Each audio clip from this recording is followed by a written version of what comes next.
Je t'ai réclamé, tu es le roi qui a payé ma dette. Tu as laissé ta gloire et toutes tes richesses, tu t'es sacrifié pour moi. Et parmi ancestrales, tu m'as retiré, faire de moi ton serviteur. Dans l'amour du péché, tu m'as ramassé, faire de moi ton héritier. Livré aux sorciers, consacré au fétiche, tu as fait de moi ton enfant. Assis dans les ténèbres, dans le mensonge, tu as fait de moi une lumière. Tu m'as aimé, tu m'as sauvé, tu m'as aussi sanctifié et justifié. C'est toi qui m'as choisi dans toute ma famille. Tu m'as glorifié, oh Jésus mon roi. Oh je te dis merci, je te dis merci, je te dis merci, je te dis merci, je te dis merci, oh je te dis merci, je te dis merci, je te dis merci.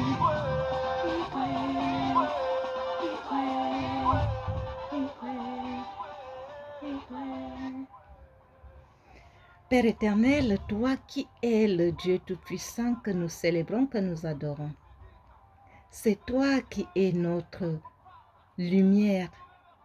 C'est toi que nous voulons avoir tous les jours de notre vie. C'est toi qui nous as aimés. Voici nos moments d'édification.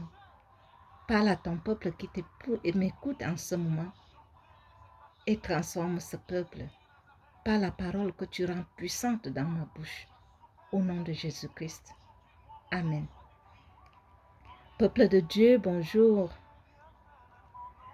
Grande est ma joie de vous retrouver encore pour nos moments d'édification. Oui, nous sommes à la période pascale, à la semaine pascale. La semaine où chacun de nous, chaque chrétien, se souvient de la souffrance de Jésus-Christ, de la souffrance d'un innocent, mais qui a tenu à sa parole, à sa promesse, celle de venir sauver l'humanité en coulant son sang. Et de quelle manière? Je vais d'abord faire une petite parenthèse avant de lire les saintes écritures qui nous conduisent dans notre édification. Nous allons développer un petit thème qui tourne autour de l'heure de la vérité. C'est notre thème de ce jour, l'heure de la vérité. Nous voulons parler de l'heure de la vérité aujourd'hui parce que c'est quand on est dans la vraie souffrance qu'on reconnaît qui est réellement avec nous ou pas. Nous avons souvent constaté que lorsque tout va bien, quand tout va bien dans notre vie, nous avons des personnes zélées même à nos côtés. Parfois même ces personnes refoulent même les autres qui veulent nous approcher parce que tout va bien. Mais quand l'heure de la vérité arrive, l'heure de la souffrance arrive, ces personnes, soit ces personnes nous renient, soit ces personnes disparaissent même, on n'a plus de leurs nouvelles. Soit ces personnes se dressent même contre nous, l'heure de la vérité. Il y a de cela un an, un homme de Dieu était décédé du Covid. Quand un de ses proches m'appelle pour me dire, est-ce que tu as appris que tel homme de Dieu est décédé? Je lui dis oui, j'étais alarmée. Mais le commentaire qui m'est venu de cet homme m'a beaucoup sidérée. Cette personne qui semblait être proche de cet homme de Dieu, il me dit, ah, quelle mort honteuse. Comment il peut mourir d'une mort honteuse comme ça? Peuple de Dieu. Et que dirait-on? de la mort de Jésus-Christ. Il a été malmené, il a été battu. On l'a même craché sur son visage. Et que dirait-on de Jésus-Christ? On l'a traîné jusqu'à ce qu'on l'a humilié, on l'a même déshabillé. Si on peut parler de honte, est-ce qu'on peut comparer ces deux, la mort du Covid et la mort de Jésus-Christ? Là n'est pas notre thème de ce jour. Nous allons parler de l'heure de la vérité. Pour parler de l'heure de la vérité, l'Esprit de Dieu nous a conduits dans le Nouveau Testament, le livre de l'Évangile de Jésus-Christ selon Luc, chapitre 22, du verset 47 à 50. Je lis au nom du Père, du Fils et du Saint-Esprit, il est écrit: comme il parlait encore, voici une foule arriva, et celui qui s'appelait Judas, l'un des 12, marchait devant elle et s'approchait de Jésus pour le baiser. Et Jésus lui dit: Judas, c'est par un baiser que tu livres le Fils de l'homme. Ceux qui étaient avec Jésus, voyant ce qui allait arriver, dirent: Seigneur, frapperons-nous de l'épée? Et l'un d'eux frappa le serviteur du souverain sacrificateur et lui emporta l'oreille. Oui, lorsque l'heure de la vérité arrive, promptement, on voit des réactions des uns et des autres pour défendre la cause de notre personne. Mais après un moment, ces personnes vont aussi prendre du recul, je dirais même prendre la fuite. Pourquoi? Parce que l'être humain préserve toujours d'abord ses propres intérêts. Même quand l'heure de la vérité arrive, ceux qui sont près de nous, parce que si nous avons continué notre lecture, on voit la personne qui a frappé de l'épée l'oreille, c'est Pierre. Mais quelques temps après, quelques minutes après, ce même Pierre va renier Jésus-Christ. Oui, cela était prévu.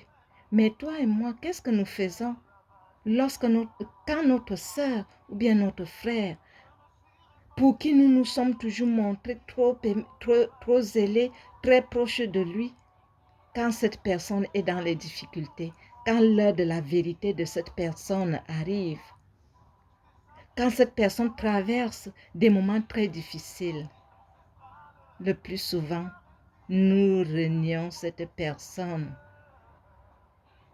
Pierre l'a fait. Toi aussi, tu le fais. Dans ta famille, certainement. Je vais prendre l'exemple. Nous avons un père.